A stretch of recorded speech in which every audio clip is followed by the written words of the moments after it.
যুদ্ধের দিনে আবু জাহেল পাগড়ি পরে, পাঞ্জাবি পরে কাবা ঘরের কাছে গিয়ে কাবা ঘরের গিলাফ ধরে ঝুলে আল্লাহর দরবারে বললেন, আল্লাহ, আজকে হলো বদরের যুদ্ধের দিন, সত্য আর মিথ্যার পার্থক্য করে দিন আল্লাহ। আয় আল্লাহ তাআলা, এই কথা কে বলছে? আবু জাহেল। ভালো করে বুঝে নিন। আবু জাহেল চোখের পানি ছেড়ে দিয়ে কাবা ঘরের গিলাফ ধরে বলছে, আয় আল্লাহ তাআলা, আজ হলো বদর যুদ্ধের দিন। আয় আল্লাহ তাআলা, এই বদর যুদ্ধের দিন হবে সত্য মিথ্যার পার্থক্যের দিন। আল্লাহ, যারা সত্য দল, যারা ন্যায়ের দল, রব্বুল আলামিন তাদেরকে তুমি বিজয় দান করে দিও। দোয়া করতেছে কে? যারা সত্য দল, যারা ন্যায়ের দল, তারা বিজয় লাভ করবে। এখন সত্য ন্যায়ের দল কারা? আবু জাহেলের দল না রাসূলুল্লাহ? রাসূলুল্লাহ দল না? ওর এখনো বুঝতে আসেনি যে মুহাম্মদ হলো সত্য দল। এখনো কি ভাইরা আমার, আবু জাহেলও ছিল মানুষ, আবু বকরও ছিল মানুষ। আবু বকর হিদায়াত পেয়ে গেল, আবু জাহেল হিদায়াত পেল না কেন? আবু জাহেলও মানুষ, হযরতে ওমরও মানুষ।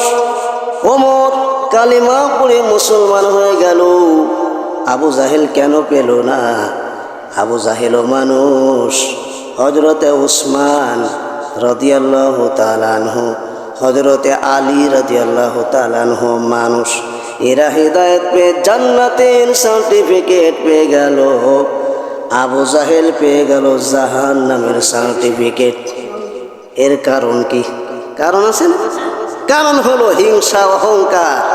আবু জাহেলের অন্তরের ভিতরে লালিত পালিত করছিল, মুহাম্মদের শেষ নবী হিসেবে মেনে নিতে সে পারে না। ভাইরা আমার, এই জন্য যারা হিংসুক, যারা অহংকার, যারা সত্য কথাগুলি মেনে চলতে চায় না, তাদের কথা আল্লাহ সূরা বাকারার ভিতরে বলেছিলেন। আজ থেকে 1500 বছর আগে আল্লাহ বলেছেন, আমরা জানি। আল্লাহ তাআলা বলেন, ইন্নাল্লাযীনা কাফারু সাওয়াউন আলাইহিম আ'আনযারতাহুম আম লাম তুনযিরহুম লা ইউমিনুন।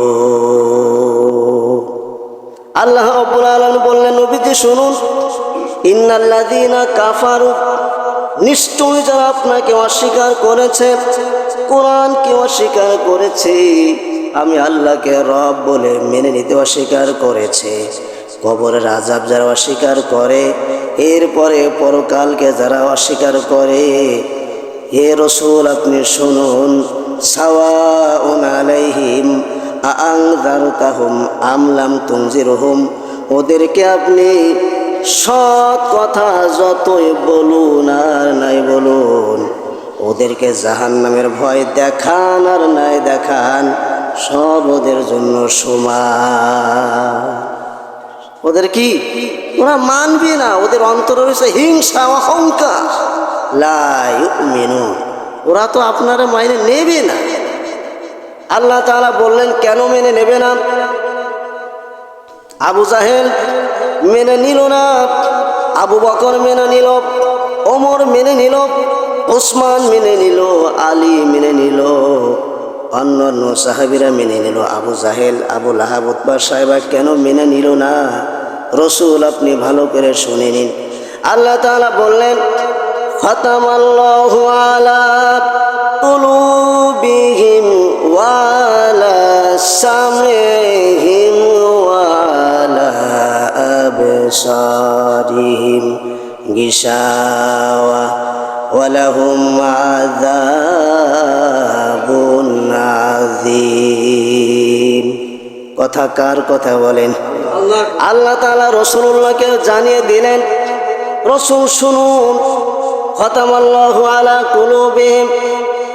এই যে আবু জাহেল, আবু লাহাব, উতবা, সাইবা, এই মুশরিকেরা যারা আপনাকে মেনে নিল না, আমি আল্লাহ রব্বুল আলামিন এদের অন্তরে মোহর মেরে দিলাম। কি মেরে দিলাম বলেন? মোহর মেরে দিলাম অন্তরে। আলা কুলুবিহিম ওয়া আলা সামিহিম, শ্রবণ শক্তির উপরে মোহর মেরে দিলাম। যতই শোনান না কেন ও শুনবে না মোটে।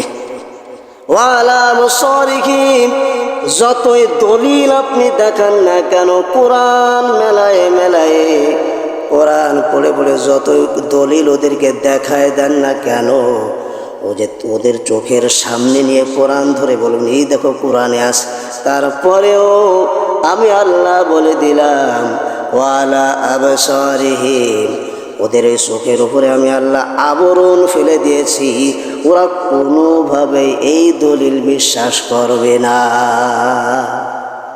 আপনি যতই বলেন খতামাল্লাহু আলা কুলুবি, অন্তরে এমন মোহর মারিছি যতই বুঝুন ওটা বুঝবে না, বুঝে গেছে। এই কথা বলছেন কে? এরপর ওদের শ্রবণ শক্তির উপরে মোহর এমনভাবে মারিছি ও কোনোভাবে ঢুকবে না ওর ভিতরে। দলিল যতই দেখান, কোরআন দেখায়, ওই দলিল ওর সহির ভিতরে মোটে যাবে না। এত আবরণ আমি আল্লাহ দিয়েছি। আল্লাহ তাআলা বললেন নবীজি শোনুন, ওয়ালাহুম আযাবুন আযীম, আমি আল্লাহ তাআলা দুঃসংবাদ দিয়ে দিলাম এই হিংসুক অহংকারীদেরকে, কঠিন আযাব ওদের জন্য রয়েছে। কি আছে? কঠিন আযাব। আবু জাহেল যখন দোয়া করল, আল্লাহ সত্য মিথ্যার দল যারা আজকেরা তারা পরাজয় বরণ করবে, যারা অসত্য দল তারা পরাজয় বরণ করবে, আর সত্য দল যারা তারা বিজয় লাভ করবে। আল্লাহ তুমি কবুল করো। আল্লাহ বললেন আচ্ছা ঠিক আছে। বদর যুদ্ধ শুরু হওয়ার আগে এই আবু জাহেল কিছু সংখ্যক গর্ত খুঁজল। কি খুঁজল বলেন? গর্ত খনন করলো। এই গর্ত খনন করে আর বলে যে আজকে গর্তের ভিতরে মুহাম্মদ এবং মুহাম্মাদের দলের ঢুকাবো। নাউজুবিল্লাহ বলে। ওরা অসত্য দল। কাবা ঘরের গিলাপ ধরে আমি দোয়া করে আইছি নে। কথা কি বুঝতে পেরেছে? আমি তো হজ করে আইছি, আমি তো জান্নাতে যাবই যাব। আমি যত অন্যায় কাজ করব আল্লাহ ধরবে না। কি ধরবে না? আপনি হজ করলেন আর সুদের ব্যবসা করলেন, আপনারা না আবার ভুল বুঝেন না। আবার কিন্তু আপনি হজ করলেন, নামাজ পড়লেন না, আপনি হজ করলেন আরেকজনের জমি ফাঁকি দিয়ে বেশি করে নিলেন। আপনি হজ করলেন এক সন্তানের জমি আরেক সন্তানের বেশি দিয়ে আপনি লিখিত দিয়ে মরে গেলেন। আমি তো হজ করে আইছি। কথা বলেন। যত বড়ই নেকামলকারী লোক হোক না কেন, তার আমল নামায় যদি একটা জাররা পরিমাণ গুনার কাজ থাকে, অন্যায় কাজ থাকে, আল্লাহ বলেছেন। কে বলেছেন? আমি না। কিন্তু মাইয়ামাল সুআই ইউজযা বিহি ওয়ালা ইয়াজিদ লাহু মিন দুনিল্লাহি ওয়ালিয়া ওয়ালা নাসীরা। 5 নম্বর পারা 57 সূরা নিসা। আল্লাহ বলেছেন ও দুনিয়ার মানুষেরা শোনো, হজকারীরা, যাকাত দেনেওয়ালারা, 5 ওয়াক্ত নামাজ জামাতে পড়নেওয়ালারা, জিকির করনেওয়ালারা, পীরেরা, মুর্শিদেরা, এরপরে মুরিদেরা, মুফতি, মুফাসসির, মুহাদ্দিস, নেকামলকারী যাই হও না কেন, তুমি শুনে নাও, তোমার ওই আমলের ভিতরে যদি একটা জাররা পরিমাণ গুনাহের কাজ থাকে, অন্যায় কাজ থাকে, কত পরিমাণ? পাহাড় পরিমাণ না কিন্তু। মাইয়া আমার সু আই ইউজযা বিহি, সু মানে হলো গুনার কাজ, মাইয়া আমাল মানে কাজ, গুনার কাজ, ইউজযা বিহি, একটা জাররা পরিমাণ যদি গুনাহের কাজ ওই আমলে থাইকে যায়, আর এই অবস্থায় যদি তুমি মৃত্যুবরণ করো, ইউজযা বিহি, এর প্রতিদান তোমার অনন্তকাল ভোগ করা লাগবে। কবরে শাস্তি হবে, হাসরে শাস্তি হবে, মিজানের শাস্তি হবে, পুলসিরাতে শাস্তি হবে, জাহান্নামে শাস্তি হবে। এরপরে আল্লাহ যেদিন মাফ করবে ওই দিন হবে মাফ, এর আগে কিন্তু মাফ হবে না। সহ্য করা সম্ভব হবে? এই জন্য একটা গুনাও যাতে আমল নামায় না থাকে এর একটা অপশন বলেছিলাম। অপশনটা কি? দোয়া। অপশনটা কি? আল্লাহ যেন কোনো নেক, যেন কোনো বদ আমল, কোনো গুনাহ নিয়ে আমি কবরে না যাই। এ বলতে বলতে বলতে বলতে মৃত্যুর সময় আপনার জবান থেকে আল্লাহ এই কথা বের করে দেবেন যে আল্লাহ মৃত্যুর সময় আপনি বলবেন আল্লাহ আমি যেন গুনার কাজ না নিয়ে, ওই দেখবেন ওই কথাটা কবুল হয়ে যাবে। আল্লাহ ওই মুহূর্তে আপনার আমল নামায় যদি কোনো গুনার কাছ থেকে মাফ করে তারপরে আপনার মৃত্যু দান করবে। এটা হলো দোয়ার একটা ফজিলাত। কথা কি বুঝতে পেরেছেন? দোয়া হলো মুমিনের হাতিয়ার। দোয়া কি ভাইরা আমার? আবু জাহেল এই কথা বলছে আর ওই গর্ত খনন করেছে যে আজকে মোহাম্মদের দল এর ভেতরে প্রবেশ করবে।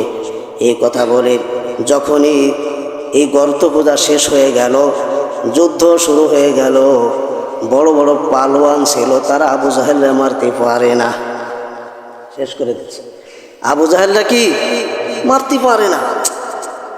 দুইজন ছোট ছোট বালক, নাম তো আপনারা জানেন, তো বলেন তো। মাছ, মুআওয়াজ, মাছ আর মুআওয়াজ, ছোট ছোট এই দুজন বালক আবু জাহেলের কাছে গিয়ে বলছে তোর নাম কি আবু জাহেল? এই তোরা কারা রে? সুবহানাল্লাহ বলবেন, তোরা কারা? এই কথা যখনই বলল তখন এই দুই ভাই এমন ভাবে